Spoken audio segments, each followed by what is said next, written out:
the absolutely best thing on earth. Hello, you guys. Happy holidays. It's me again. If you're new here, I'm Ivona, and this is my YouTube channel. I'm a full-time social media manager and part-time content creator. So welcome to my channel, and I'm so happy that you're here. Happy holidays. Today's video will be something different from my girly visual diary series, which I enjoy filming so much. I hope you do as well.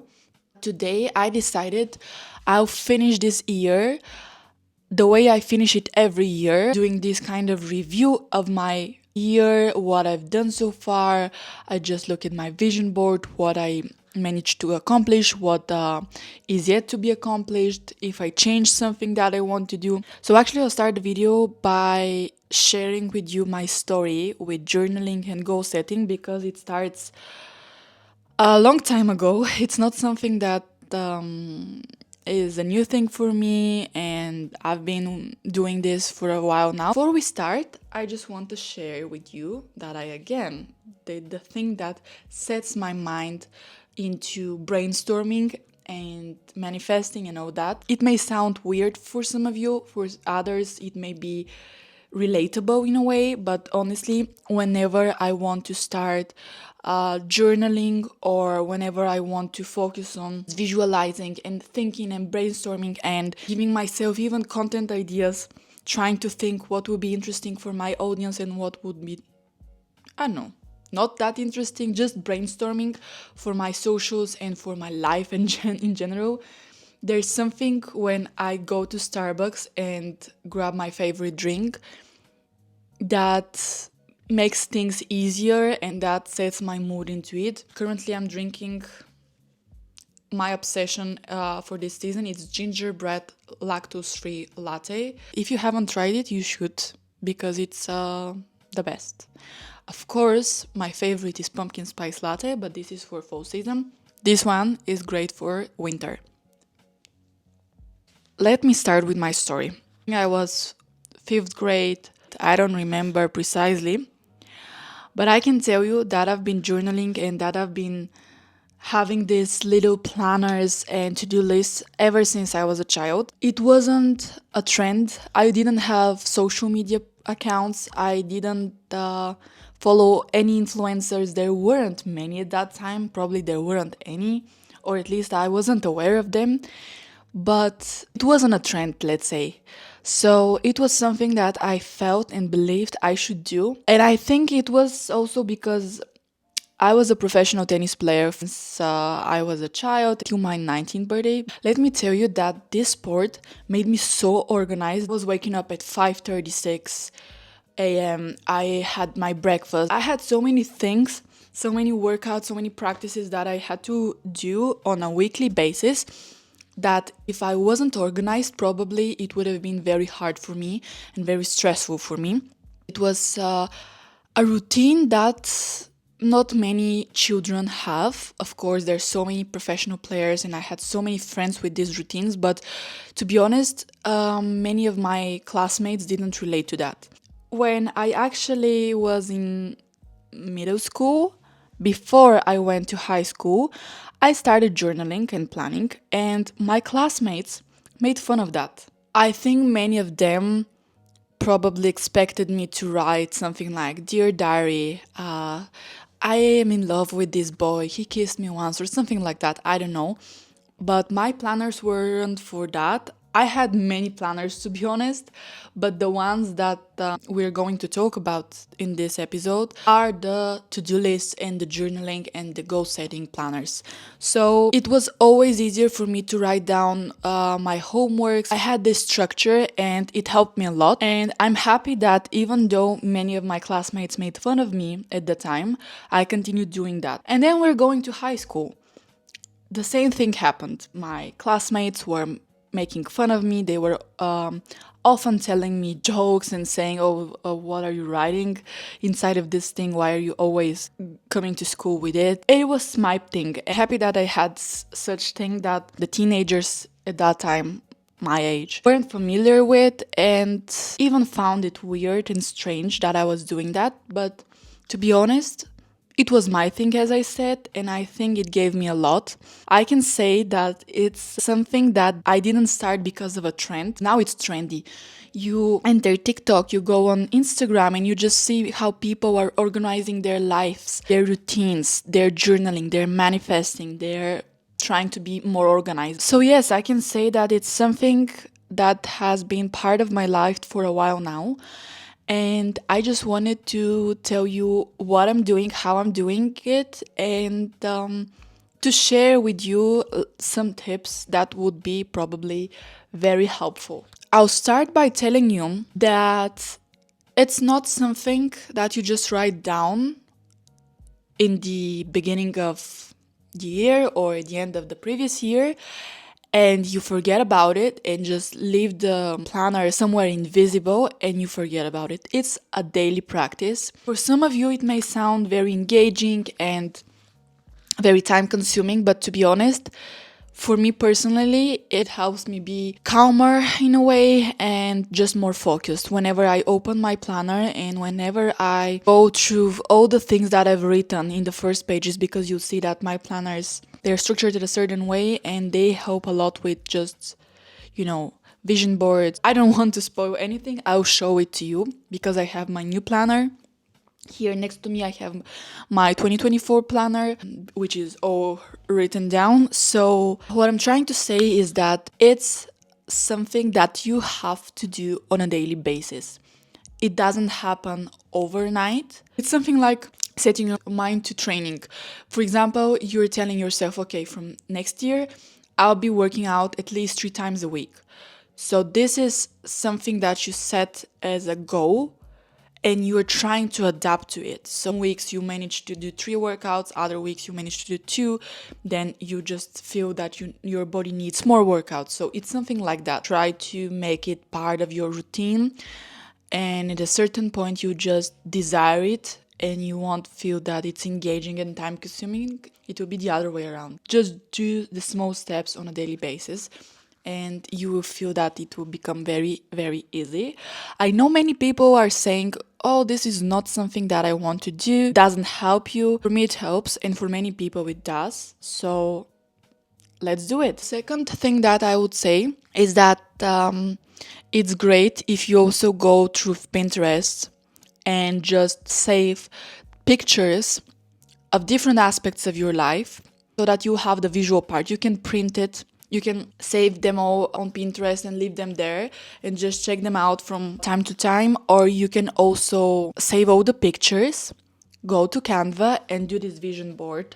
Many templates, so you don't have to do this kind of graphic designed thing. Choose one and you just substitute the pictures, so it's very easy. I actually do both things. I have my planner, I write everything down, but I also want the visual part, so I use Pinterest for my visual part, and usually I do my vision board and I often put it on my lock screen on my MacBook so that whenever I open my laptop, I just see my vision board and it's always in front of me, just making sure I remember what goals I set in the beginning of the year.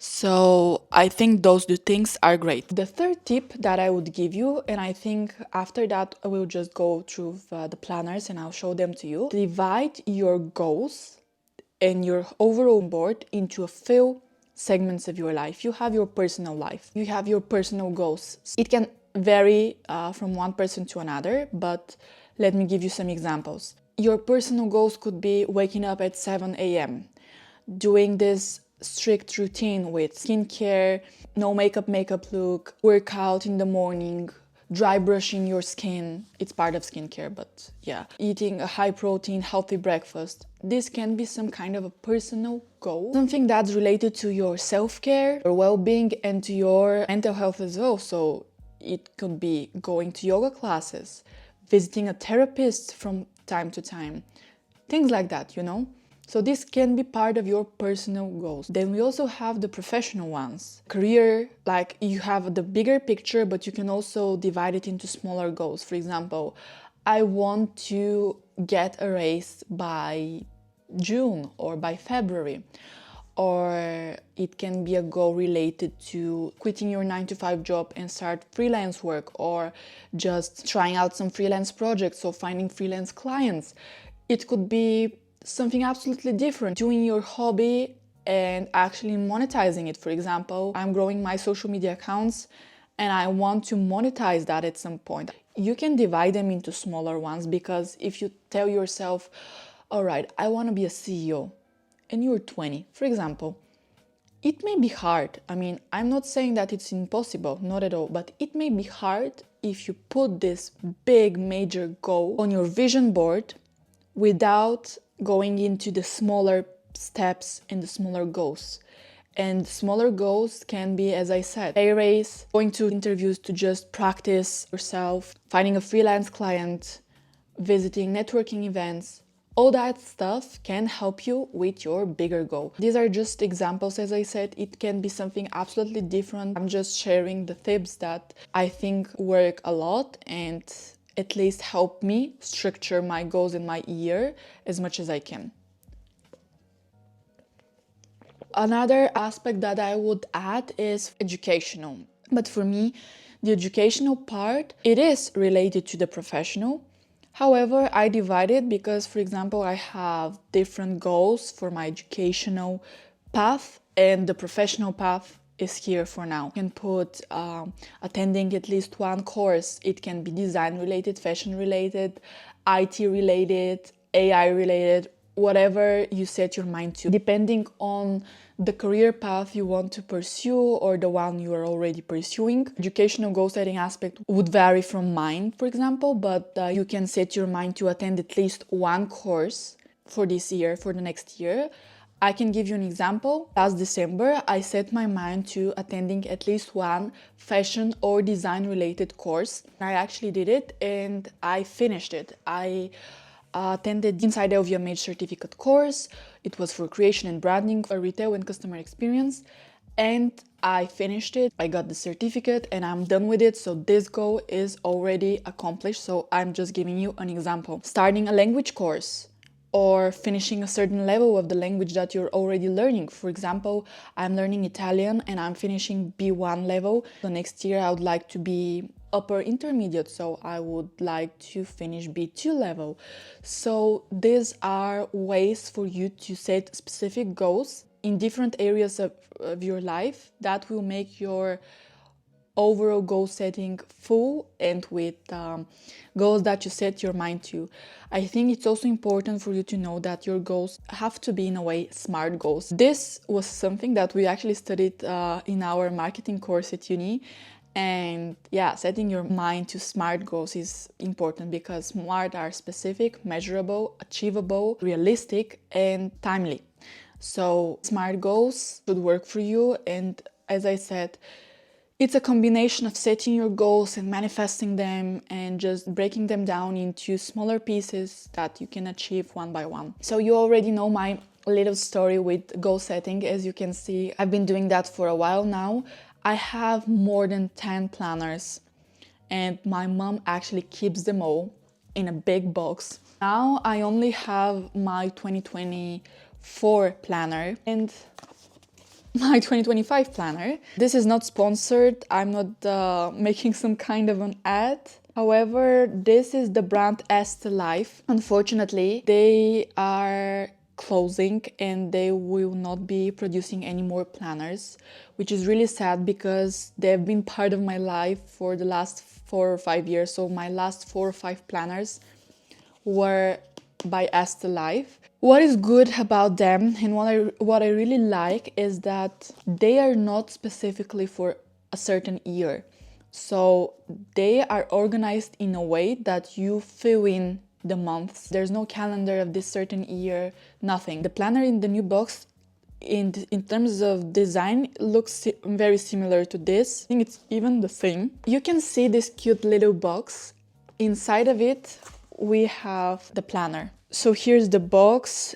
On top of it is written Estee Life. You can check their website and their Instagram, but as I said, unfortunately, they will stop producing these great planners. And here's the planner.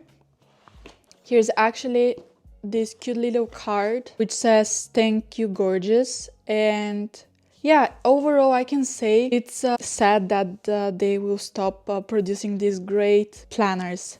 So let's start. When you open it, here you can write down your name and contact. So here's this author's note, and it's written by the author Mirosława Jaworova. And here's the cycle of life. So here, in the start of the year, from 1 to 10, you evaluate your health, your personal development, your finances, your career, business, vacations, love life, your social life, the different months of the year. And usually I write down, for example, birthdays, or if I have some appointments, or I'm having some trips prepared and planned for the upcoming months. The page where you write what you're thankful for. Usually I write it all down, and I fill it in when I start goal setting, which will be in this case today. Here is the place where you start dreaming. Personal development, your goals, your dreams, business, career, finances, lifestyle, whatever you want to. Here's the place where you can just write down all your dreams. Here you write down what you love about yourself. Here you actually write down the qualities that your best version possesses. There's a place for an inspiring quote for the next year. This is the page motivator. You write down affirmations, your favorite quotes, or people that inspire you. And then this is the brain dump. You can write down various ideas, everything that you would like to accomplish the next year. And here there's a breakdown of each goal. So pretty much why you want to achieve this, all the steps for completing this goal, the deadline, and there's this prize once you accomplish it. There are a few pages for that. They left 2 pages for your vision board. You can put pictures if you want to print them, or you can just make this circle and go through the various aspects that I told you about and just write down your goals. I decided I'll continue from here. So I already showed you the first few pages of the planner. I think it's really detailed, and for some of you it may be even overwhelming in a way, but I promise it's really useful. I will show you the others. Alright, so after the vision board, the next pages are for your routine activities, and it's really nice because in these 2 pages you can write the routines that you would like to set. First, the yearly ones. There's also a place where you write down your monthly routines. For example, every month I do this cleaning of the house. I clean the windows, the bathroom, everything, let's say. Or every month I reorganize my wardrobe. This could be also something. There's also weekly, daily routines. And for the daily, you also have here morning routine and evening routine. And then on the other page, you have plans for different seasons. Plans for winter, plans for spring, plans for summer, and plans for fall season. And there's also this bucket list. There are a few pages for the trips. There's a page where you write where you're going, the day of the departure, day of arrival, the important things that you want to get in your luggage, the places you want to visit. As I said, it's a really detailed planner, but it's really nice and I enjoy filling it in. And here there's free planning. There's just space there, like, I don't know, 5 or 6 pages where you just freely write down anything you want. And there's also this list. This is the list for gifts. This is the page review of your year, highlights of your year, your favorite moments. There's also on the next page the lessons you learned during this year. There's also a few pages for notes and for ideas, like free space for you to write down anything you want. Each month it starts with this page where there is a quote. For January: nothing is impossible for those who are willing to try. First page that you have for each month is writing down the month, an inspiring thought or quote, a few things you're thankful for, the goals of the month, and important tasks. Then you have the calendar where you also fill it in. Usually I write down important dates, for example, appointments or anything that I have. And here in these 2 pages, you have 1 page for your plans of the month. And there's also space for manifesting, affirmations, the place for finances. There's this kind of formula in the beginning. So you write down your savings plus your fixed income plus an additional income if such occurs, and your overall money for the month, let's say. There's also this category of your expenses. What's planned, what's the real expense, and the difference if such occurs. And then the week starts. You have goals of the week, you have notes, and you have Monday, Tuesday, Wednesday, Thursday, Friday till Sunday. This is how this planner is organized. I will just finish this video because I guess I was really into details. Thought it would be interesting for you to see how I'm setting my goals for the year and the planner that I'm using currently. Let me know in the comments if this video was useful for you, if you liked it, and if you would want me to share more about setting goals and organizing my days and my years and whatever. I would be really happy to answer to you and to even film more videos like this. Happy New Year, guys! Happy holidays, and I'll see you in the next vlog, which will be in the beginning of next year. So, see you!